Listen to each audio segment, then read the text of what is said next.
V nekem filmu je bilo izjavljeno: ko umreš, se boš srečal z Bogom. Verjamem, da to ni bil edini film s takšno izjavo. Možne so tudi mnoge variacije na to temo. To me je spodbudilo k premišljevanju o srečanju z Bogom. Sveto pismo vsebuje veliko vrstic, ki opisujejo srečanje z Bogom, vendar ne po smrti, temveč pred njo. Zato sem si na listek hitro zapisal misel: moram se srečati z Bogom, preden umrem. Ne le enkrat, temveč vsakodnevno, vse dokler sem živ. Tokrat bomo preskočili dokazovanje te ideje in si zastavili nekaj pomembnih vprašanj. Preden pomislimo na srečanje z njim, moramo odgovoriti na naslednja vprašanja. Prvič, ali je Bog tiho? Če je tiho, kaj bomo dosegli na srečanju z njim? In drugič, ali je Bogu mar? Če mu ni mar, nima smisla za srečanje z Bogom. Ne vem, kako zelo se veselite srečanja z osebo, ki je tiho, ali z osebo, ki ji ni mar. Bog ni tiho. Čeprav se nam to morda kdaj dozdeva. Judje so zanimivo zložili knjige po vrstnem redu. Pri nas, kristjanih, začenjamo s 5 Mojzesovimi knjigami. Sledijo zgodovinske knjige, Jozue, Sodniki, 1. in 2. Samuelova in tako naprej, dokler ne pridemo do knjig, pesmi in poezije oziroma modrostne literature. Job, psalmi, pregovori, pridigar, visoka pesem in potem pridejo preroške knjige. Tu so vsi preroki, mali in veliki. Končuje se z Malahijo. Tako je v našem svetem pismu. Potem pravi zgodovina, da je nastal molk vse do trenutka, ko prihaja Mesija v novi zavezi. Jude v svojem kanonu Tanah, zbirka starozaveznih knjig, kot bi mi to poimenovali, gre na naslednji način. Začenja se tako kot pri nas. Tora, 5 Mojzesovih knjig. Nato pa imajo preroke, med katere so vključili tudi Jozujeta, Sodnike, Samuelove knjige in knjige kraljev. Vse skupaj je razdeljeno na 3 skupine. Nove zaveze seveda nimajo. Tora, zakoni, Nevim, preroki in Ketuvim, pisanje. Tretja skupina, s katero končujejo svoje sveto pismo, če temu lahko tako rečemo, so psalmi, pregovori, Job, visoka pesem, Ruta, žalostinke, pridigar, Estera, Danijel, Ezra, Nehemija in kroniški knjigi. Tako se konča njihova Biblija, kar daje jasno sporočilo. Bog je tiho. To tudi lahko dokažemo. Zadnji Božji govor je v knjigi o Jobu. Tako se konča knjiga o Jobu. Saj veste, Bog govori na koncu. Tu imamo 2 knjigi, kjer se sploh ne omenja Bog. Visoka pesem in Estera. Mnogi strokovnjaki to trdijo iz perspektive, da je Bog enostavno utihnil. Gospod enostavno ne govori več.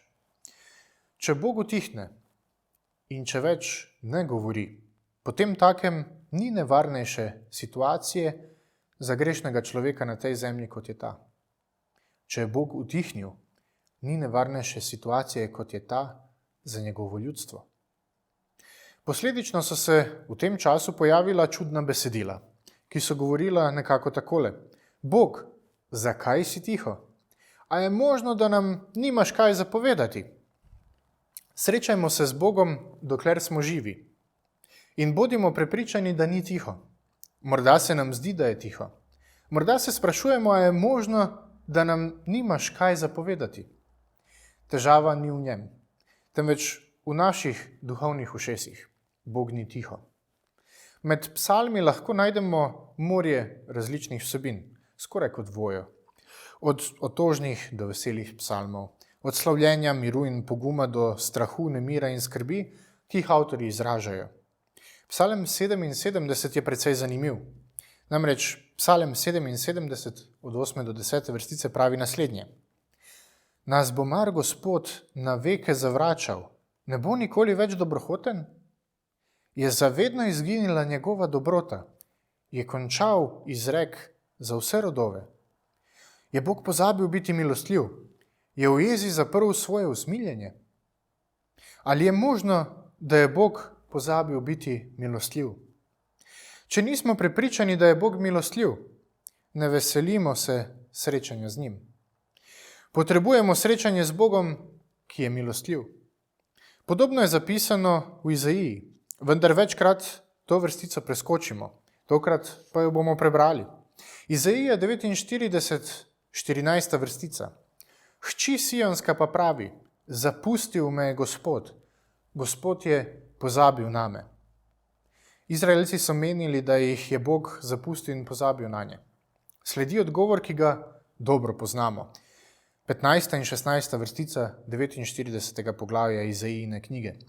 Mar pozabi žena svojega otročiča in se ne usmili otroka svojega telesa?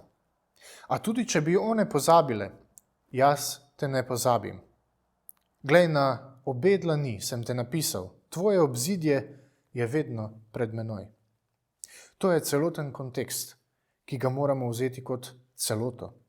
Če kadarkoli prideš do te točke, da dvomiš v Božjo skrb, spomni se teh besed. Bog skrbi. Bogu je mar zate več, kot si lahko predstavljaš. Mar pozabi žena svojega otročiča in se ne usmili otroka svojega telesa, sprašuje avtor. A tudi, če bi one pozabile, predvideva, da se tudi to lahko zgodi, jaz te ne pozabim, pravi Gospod. Bogu je mar. Če je njegov glas tiši, to ne pomeni, da je njegov glas onemogel, temveč so pritiski okrog nas postali veliko močnejši. Okolje nam včasih preprečuje, da ga slišimo. Bog pravi, glej, na obe dlani sem te napisal, tvoje obzidje je vedno pred menoj. To je Božje sporočilo za narod, za čas, ko bo tempelj zelo hitro porušen. Zidov več ne bo. Kaj pa pravi Bog? Pa če tudi se zrušijo zidovi templja, če tudi se zrušijo tvoji zidovi, ki si Božji tempelj, še vedno je tu ta, ki gleda te zidove, ki jih ti več ne vidiš. Pravi namreč, tvoje obzidje je vedno pred menoj. Jaz ne vidim drugo kot tebe in tvoje obzidje. Ali je Bog tiho? Ne. Ali je Bogu mar? Absolutno. Več kot si lahko predstavljamo. 49. poglavje Izaijine knjige je v kontekstu, širšem kontekstu. Ta kontekst se razprostira od 42. poglavja vse do 53. poglavja. Teologi ta del imenujejo pesem Božjega služabnika. Kdo je ta služabnik? Berite 53. poglavje. On je prejel udarce namesto nas. Pa ta, ki je prejemal udarce namesto nas, ta, čigar noge in roke so bile pribite, to ni bil tam neki Galilejec. To je bil Bog. Božja roka ni premajhna, da bi ne bilo prostora za vsakega od nas. Na teh dlaneh je prostor za vse nas, ki smo tukaj. Vsakega izmed nas ima tukaj na dlaneh. Če pa hočete nekaj videti, najlažje je to imeti na dlaneh. Biti izrezan na Božji dlani je veliko sporočilo. Še večje sporočilo pa smo prejeli, ko so te iste dlani bile pribite na križ. Glej, na obe dlani sem te napisal, tvoje obzidje je vedno pred menoj.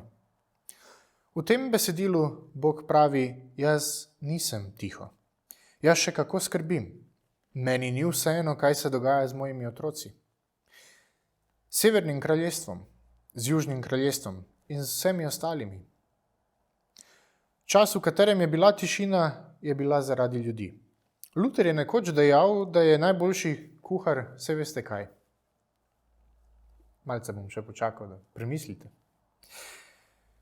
Ja, lakota. Najboljši kuhar je lakota. Ko si lačen, se ne pritožuješ preveč nad hrano, ki ti je dana. Če so 400 let bili lačni, bi morali nahrliti na kruh življenja in ga pojesti v sekundi. Vendar se to ni zgodilo. Čeprav je Jezus rekel, jaz sem kruh življenja, kdor je moje telo in pije mojo kri, bo imel večno življenje. Mnogi tega niso izkoristili. Judje verjamejo, da bo Bog spregovoril, ko pride Mesija. Mi pa verjamemo, da je Bog spregovoril, ko je Mesija prišel. Če želimo videti, na kakšen način je spregovoril, moramo to iskati v Mesiji, v Jezusu. Ali je Bogu mar? Bila je hudo bolna žena, ki je verjela, da bo dovolj, če se dotakne Jezusove halje. Kakšen pogled, kakšen pogovor. Pogovarjati se z Jezusom iz oči v oči. To ni upala niti pomisliti. Zgolj dotik. Zgolj dotik. Ko se ga je dotaknila, ko je začutila njegovo moč, še kako dobro je vedela, da je Bogu mar. Takšnih primerov je veliko. Jezus govori o Bogu očetu, ki skrbi, ki mu je mar za nas. Kaj je sporočilo o pastirju, ki gre iskati eno ovco, ki se je izgubila? Kratko in jasno, Bogu je mar. Tragedija je, da narod tega ni uvidel, ni prepoznal. Morda smo tudi mi padli v duhovno krizo in menimo, da Bog ne govori. Posledično morda trdimo, da mu ni mar. Bog je kot oče, čigar sin je šel. Poznate to zgodbo? Mlajši sin je odšel, oče pa je čakal nanj. Ali je Bogu mar? Vprašajte izgubljenega sina, ko se je vrnil in se znašel v objemu svojega očeta. To je Božji odgovor. Jezus je ob neki priložnosti prišel do gobavcev. Približal se jim je kljub temu, da so bili inficirani s korono tistega časa. Dvomim, da so to storili tudi učenci. Predstavljam si jih bolj kot skupino zgražajočih se ljudi, ki ne vedo, kako pravilno reagirati, če bi le obstajali skafandri. Srečaj se z Bogom.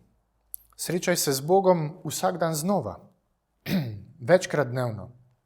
Pred kratkim smo se dobivali na molitveni 10-dnevnici. Ne čakaj na naslednjo molitveno 10-dnevnico. Ne nehaj se srečevati z njim vse dokler si živ, ker je Bogu mar, ker Bog ni tiho, ker Bog vidi svoje otroke tudi tam, kjer nihče drug ne pogleda. Bog pravi, glej, na obe dlani sem te napisal, tvoje obzidje je vedno pred menoj. To je razlog, da se želim z njim srečati. To nima povezave s tišino, temveč s sogovornikom.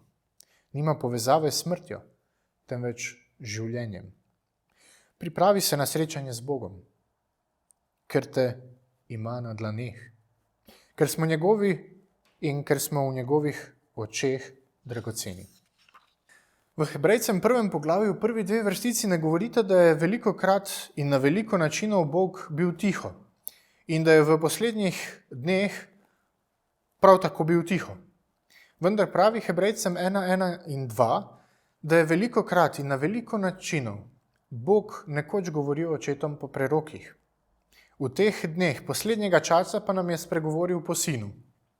Bog ni bil tiho, Bog je vedno govoril. Če želiš slišati Božji glas, spremljaj Jezusa, glej Jezusa, glej njegove prste, glej njegovo obnašanje, prisluhni mu. Namreč govori tudi nam, danes. Tudi Judom je govoril preko prerokov, vendar ga niso poslušali. Ko so obesili harfe na babilonske vrbe, veste, kaj je povedal prorok Jeremija? Jeremija 31:3. Iz daljave se mi je prikazal Gospod. In besede naprej poznamo vsi. Z večno ljubeznijo te ljubim, zato ti tako dolgo izkazujem dobroto. Iz daljave, v originalu od zdavnaj. Od zdavnaj Bog spregovarja.